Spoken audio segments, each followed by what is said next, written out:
নমস্কাৰ এইটো ভিডিঅ'ত আজি আমি আলোচনা কৰিম 2026 বৰ্ষৰ মেট্ৰিক ফাইনেল পৰীক্ষাত ইংৰাজী সাবজেক্টৰ এছে ৰাইটিংৰ বিষয়ে এইটো ভিডিঅ'ত আজি আমি আলোচনা কৰিম ষ্টুডেন্টস তোমালোকৰ এছএছ ফাইনেল এক্সামৰ ৰুটিন দিছে তোমালোকে আশা কৰিছো তোমালোকে ভালকে পঢ়ি আছা তোমালোকে হয়তো ইংলিশ সাবজেক্টত বহুতখিনি ষ্টুডেন্টস তোমালোকে ভয় খাই আছা ভয়ৰ একো কথা নাই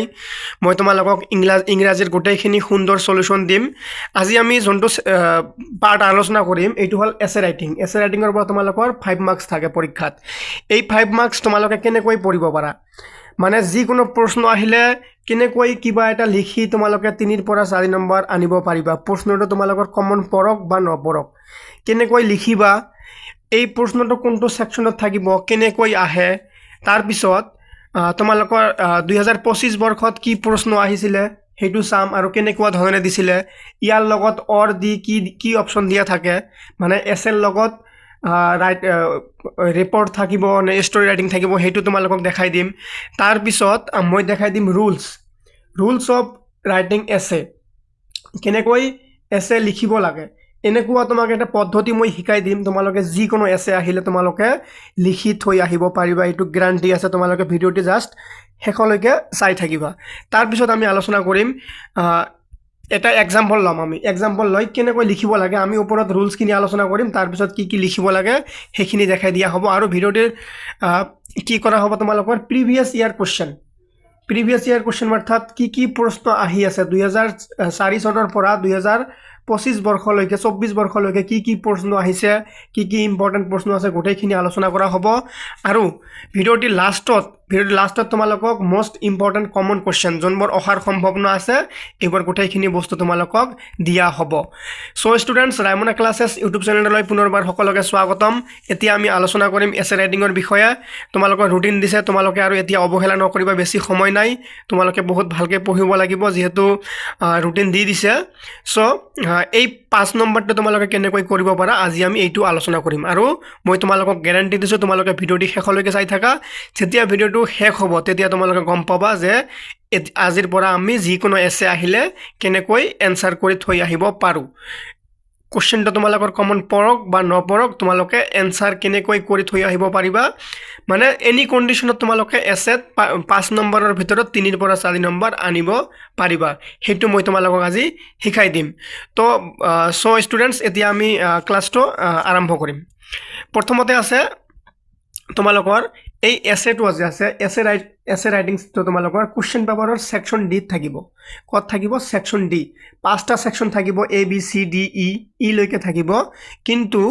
তোমালোকৰ সেকশন ডি থাকিব এছে ৰাইটিং কেনে ধৰণে থাকিব ইয়াত তোমালোকে দেখা পাইছা 5 নম্বৰ থাকিব 58 নম্বৰ কোশ্চেনত থাকিব কি থাকিব write an essay on any one of the following topics এই নম্বৰত দিয়া আছে the importance of sports B number दिया से your favorite tourist destination C number दिया से a visit to a place of historical interest ইয়াত কৈছে তলৰ দিয়া যিকোনো এটাৰ ওপৰত এছে লিখিব লাগে তিনিটা আছে এই তিনিটাৰ ভিতৰত তোমালোকে যিকোনো এটা লিখিলে হ'ব নাম্বাৰ কিমান 5 নম্বৰ তোমালোকে A নম্বৰটো লিখিলে হ'ব B নম্বৰটো লিখিলে হ'ব C নম্বৰটো লিখিলে হ'ব যদি তোমালোকে এছে লিখিব নোৱাৰা ইয়াত অর আছে অর দি তোমালোকে কি লিখিব লাগিব write a short story on the basis of the following outline give a subtitle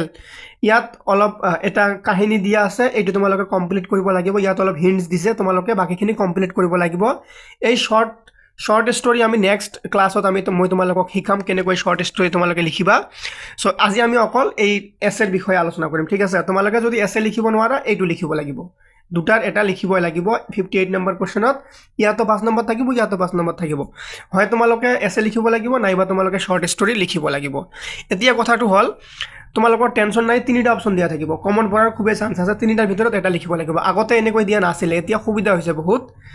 তিনিটাৰ ভিতৰত এটা লিখিব লাগিব আগতে ডাইৰেক্ট এটা দি দিছিলে লিখিব লাগিছিলে ঠিক আছে সো তোমালোকে কি কৰিবা নেক্সট আমি কি চাম কেনেকৈ লিখিবা যিকোনো প্ৰশ্ন আহিলে কেনেকৈ লিখিবা এইটো মই তোমালোকক দেখাই দিম ইয়াত তোমালোকে দেখা পাইছা ৰুলস অফ ৰাইটিং এছে মানে এছে লিখা নিয়ম কি নিয়ম আছে এটা এছেত তোমালোকে কি থাকিব লাগে ইন্ট্ৰডাকশন মানে আৰম্ভণি এনেকৈ এটা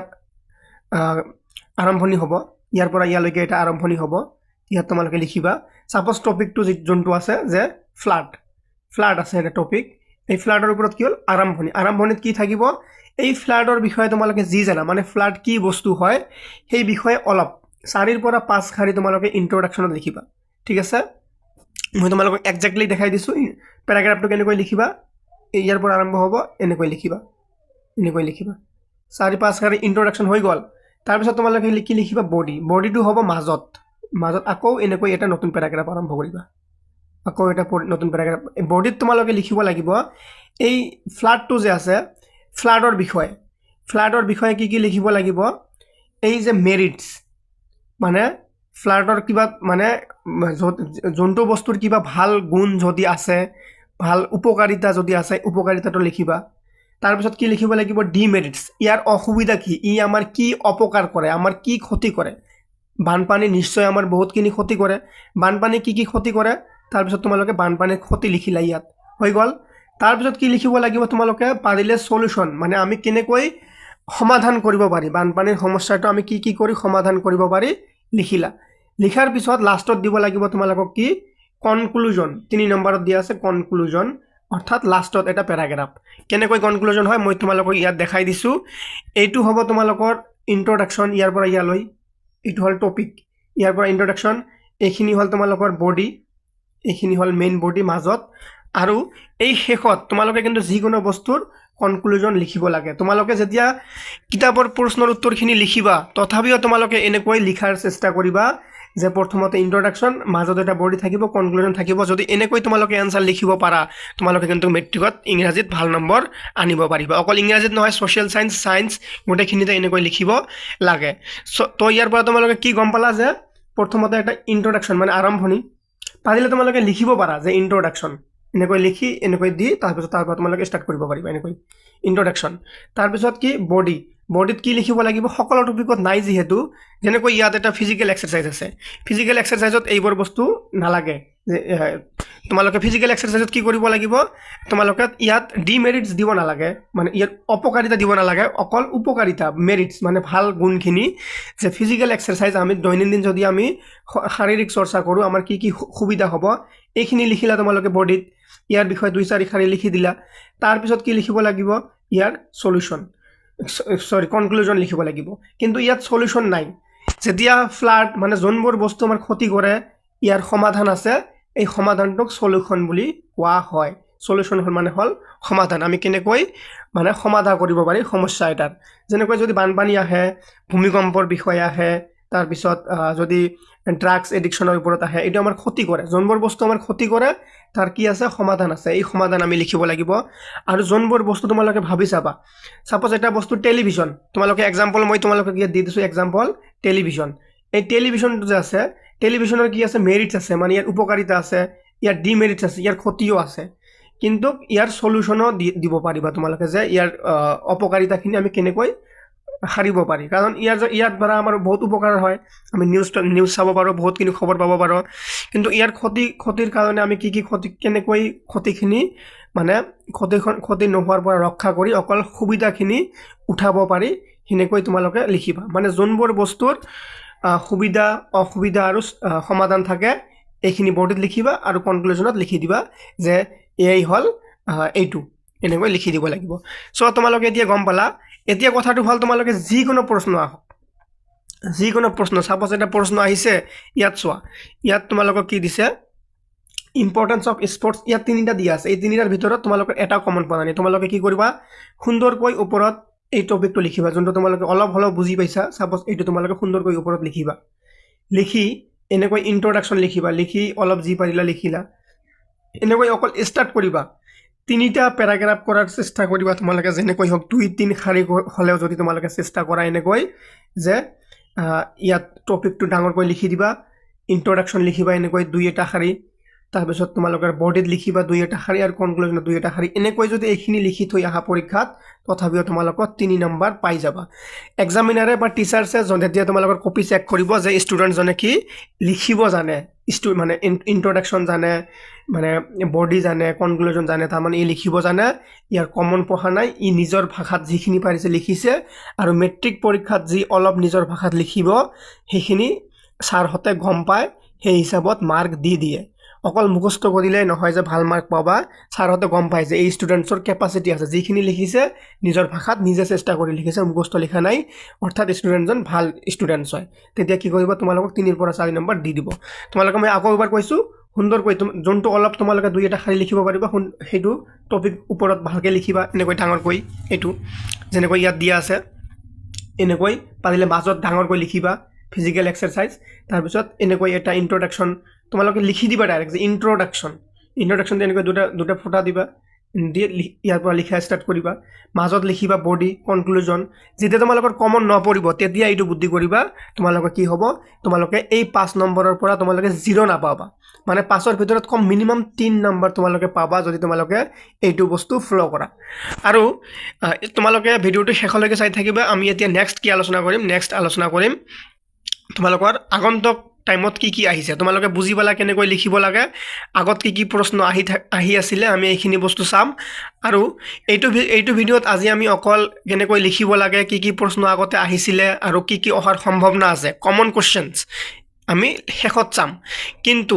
বেলেগ দুটা বা তিনিটা ভিডিওত মানে এসেৰ কোৱেশ্চন আনসাৰ আমি আলোচনা কৰিম ইয়াত অকল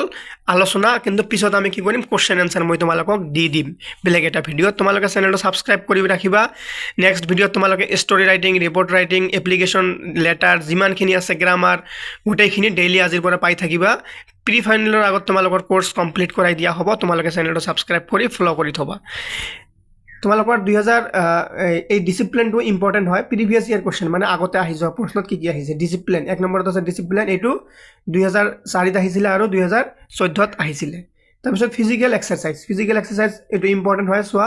2005 ত আহিছিল 13 ত আহিছিল আৰু 18 ত আহিছিল অৰ্থাৎ এটো এইবাৰ অহাৰ সম্ভাৱনা খুবেই বেছি মই জনটো খুবেই বেছি বুলি কম তোমালোকে পাৰিলে এটো লিখি ৰাখিবা আৰু মই নেক্সট ভিডিওত তোমালোকৰ কাৰণে এই এসেৰ কোৱেশ্চন আনসাৰ লৈ আহিম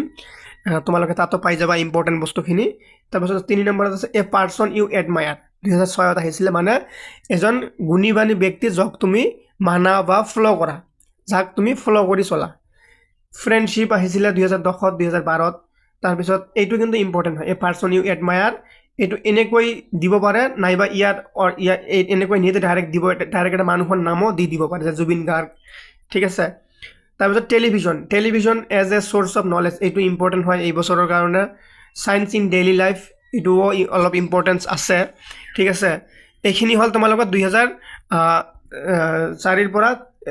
2023 বৰ্ষলৈকে যেইটা ইম্পৰ্টেন্ট আছে আলোচনা কৰিলো আৰু তোমালোকে 2025 বৰ্ষত কি আহিছিল তোমালোকে ইয়াত দেখা পাইছা ইয়াত আহিছিল importance of sports favourite tourist destination আৰু visit to a place of historical interest এটো আছিল তোমালোকৰ 2025 বৰ্ষত এতিয়া আমি আলোচনা কৰিম মোস্ট ইম্পৰ্টেন্ট বস্তুখিনি এইটো ভিডিওৰ যে কমন অহাৰ কি সম্ভাৱনা আছে মোস্ট ইম্পৰ্টেন্ট কমন কোৱেশ্চনছ কি অহাৰ সম্ভাৱনা আছে এক নম্বৰত আছে জুবিন গাৰ্গ তোমালোকে সকলোৱে জানা অসমত জুবিন গাৰ্গ কিমান এজন এতিয়া গুণীবানী আৰু কিমান চৰ্চিত ব্যক্তি হয় সেই কাৰণে এই মানুহজনৰ ওপৰত অহাটো এটা সম্ভাৱনা আছে মই তোমালোকক নেক্সট ভিডিওত সুন্দৰকৈ এই জুবিন গাৰ্গৰ বিষয়ে বা জুবিন দাৰ বিষয়ে আৰু যিমান কেইটা ইম্পৰ্টেন্ট টপিক আছে ডাইৰেক্ট এসেৰ আনসাৰ আলোচনা কৰিম কোৱেশ্চন আনসাৰ আলোচনা কৰিম ঠিক আছে তাৰপিছত আৰ্টিফিশিয়াল ইন্টেলিজেন্স এআই এই তোমালোকে যে সকলোৱে যে ফটো বনাই আছা এআইৰ যোগেদি তোমালোকে শুনিছা নিশ্চয় এআই ইয়াৰ ফুল নামটো আৰ্টিফিশিয়াল ইন্টেলিজেন্স এই ছোৱালীবোৰ যে শাৰী পিন্ধি মেখেলা পিন্ধি যেতিয়া যোনটো মন বৰফত পোজ দি লৰাবৰ যোনটো যেতিয়া মন ফটো বনাই আছে এইটোৱে হল আৰ্টিফিশিয়াল ইন্টেলিজেন্স ইয়াৰ ওপৰত অহাৰ সম্ভাৱনা আছে নেক্সট আছে ডিসিপ্লিন 4 নম্বৰত আছে ফিজিক্যাল এক্সাৰসাইজ তোমালোকে ক'ব পাৰা যে স্যাৰ কিমান আছে 15টা কিয় আপুনি কমন দিছে কাৰণ তিনিটা কৈ অপচনত দিয়া থাকিব সেই কাৰণে মই অলপ বেছি কৈ দিছো কাৰণ তিনিটা কৈ অপচনত দিয়া থাকিব লিখিব লাগিব এটাই এইখিনি এই চাৰিটা তোমালোকে দেখি ললা Zubeen Garg artificial intelligence discipline physical exercise এইবোৰ মানে অহাৰ সম্ভাৱনা আছে 2026 বৰ্ষত 5 নম্বৰত দিয়া আছে এ পাৰসন ইউ এডমায়াৰ এনেকৈ নিদি এইটো নিদিলে তোমালোক ডাইৰেক্ট কোনোবা মানুহৰ নাম দিয়া থাকিব ডাইৰেক্ট তাৰপিছত life of a great man এই দুটা প্ৰায় সেম বস্তু অকল এইটো আহিলে তুমি যে যোনজন মানুহৰ মই তোমালোকক কি কৰিম জুবিন গাৰ্গৰ বিষয়ে এটা এসে লিখি দিম ঠিক আছে ডাইৰেক্ট যদি জুবিন গাৰ্গৰ বিষয়ে আহে তোমালোকে ডাইৰেক্ট লিখিব পাৰিবা তাৰ পিছত যদি দিয়ে যে তোমালোকে এ পাৰসন ইউ এডমায়াৰ মানে এজন মানুহ যাক তুমি মানি চলা ফলো কৰি চলা সেই মানুহজনৰ বিষয়ে লিখিবা তথাপিও তোমালোকে জুবিন গাৰ্গৰটোৱে লিখি দিবা আৰু 6 নম্বৰত দিয়া আছে life of a great men. Life of a great men মানে এজন গুণীমানী ব্যক্তিৰ জীৱনী লিখিব লাগে, এজন মানুহৰ জীৱনী লিখিব লাগিব। সেইটোতো তোমালোকে এই জুবিন গাৰ্গৰ এছেটো লিখি দিবা, অৰ্থাৎ 3টা কুৱেশ্যনৰ এনচাৰ এটাই হ'ল। আমি নেক্সট ভিডিঅ'ত আলোচনা কৰিম। কমেণ্ট তোমালোকে যদি এইটো কুৱেশ্যনৰ এনচাৰ লাগে কমেণ্ট কৰি জনাবা এতিয়াই, ঠিক আছে? কমেণ্ট কৰি এতিয়া জনাবা এইটো বস্তু তোমালোকে। চ' 3টা প্ৰশ্ন হ'ব, এনচাৰ এটাই হ'ব। কিমান সুবিধা হ'ব তোমালোকৰ এইটো পঢ়ি থ'লে, ঠিক আছে? কিন্তু এইটো Zubeen Garg a person you admire life of a great men, এইটো 3টা প্ৰশ্নৰ এনচাৰ এটাই হ'ব। আমি নেক্সট ভিডিঅ'ত মই তোমালোকক আনি দিম। তাৰপিছত কি আছে flood in Assam, aim in life, festival. এই ফেষ্টিভেল কি আহিব তোমালোকে ফেষ্টিভেলত যিকোনো এটা ফেষ্টিভেল তোমালোকৰ ভাল লগা ফেষ্টিভেল, বিহু, দুৰ্গা পূজা, যি পোৱা এটা লিখি থোৱা। তোমালোকে কি কৰিবা ডাইৰেক্ট বিহু পঢ়িবা। বিহু পঢ়িলে কি হ'ব ডাইৰেক্ট বিহুৰ বিষয়ে যদি আহে তোমালোকে এছে লিখিব, ডাইৰেক্ট এইটো লিখিব পাৰিবা। আৰু যদি দিয়ে যে ফেষ্টিভেল মানে a festival you like the most, মানে যোনটো ফেষ্টিভেল তুমি আটাইতকৈ বেছি ভাল পোৱা, এইটো আহিলে তোমালোকে বিহু লিখিব পাৰিবা। অৰ্থাৎ এটা এনচাৰ প্ৰশ্ন 2টা হ'ব, ঠিক আছে? তো গেমছ এণ্ড স্পৰ্টছ, এই জাৰ্ণি বাই ট্ৰেইন অৰ বাছ, তোমালোকক এটা জাৰ্ণি লিখিব দিব, হয়তো ট্ৰেইনেৰে নাইবা বাছেৰে। এনচাৰটো ছেমে হ'ব, অকল ট্ৰেইনৰ জেগাত তোমালোকে বাছ লিখি দিবা। আৰু স্কুলৰ পৰা তোমালোকক ক'ৰবাত যদি ফুৰাবলৈ লৈ যায়, জু হওক, পিকনিক হওক, এনেকৈ এনচাৰ এটাই হ'ব। এইবোৰ আমি নেক্সট ভিডিঅ'ত আলোচনা কৰিম। News paper, television, school function. এই স্কুল ফাংচনত যদি স্কুলৰ ফাংচনত কি লিখিব লাগিব, ছাপ'জ তোমালোকে এটা ইণ্ডিপেণ্ডেন্স ডে চেলিব্ৰেশ্যন পঢ়ি থ'লা, ইণ্ডিপেণ্ডেন্স ডে চেলিব্ৰেশ্যন এনচাৰ এটাই হ'ব। যদি স্কুল ফাংচন আহে তথাপিও তোমালোকে এইটো লিখি দিলে হৈ যাব। হৈ গ'ল। এইখিনিতে তোমালোকৰ আজিৰ ক্লাছটো সামৰিছোঁ। আশা কৰিছোঁ তোমালোকে বুজি পাইছা আৰু এইটো ভিডিঅ' তোমালোকৰ কাৰণে বহুত হেল্পফুল হ'ব। আগন্তুক দিনত এনেকুৱা ধৰণৰ যিমানখিনি বস্তু আছে ইংৰাজী, ছ'চিয়েল চায়েন্স, বাকী গোটেইকেইটা ছাবজেক্টৰ আমি কমন বস্তুখিনি আলোচনা কৰিম। আৰু তোমালোকৰ ইংৰাজী পাৰ্টৰ লেটাৰ ৰাইটিং, ষ্টৰি ৰাইটিং গোটেইখিনি বস্তু মই তোমালোকক শিকাম, কেনেকৈ তোমালোকে মিনিমাম নম্বৰ এটা আনিব পাৰা। মানে যেনেকুৱাই প্ৰশ্ন নাহক কিয় তোমালোকে সেইখিনি নম্বৰ আনিব পাৰিবাই, ঠিক আছে? চ' তোমালোকে চেনেলটো ছাবস্ক্ৰাইব কৰিবা। ধন্যবাদ।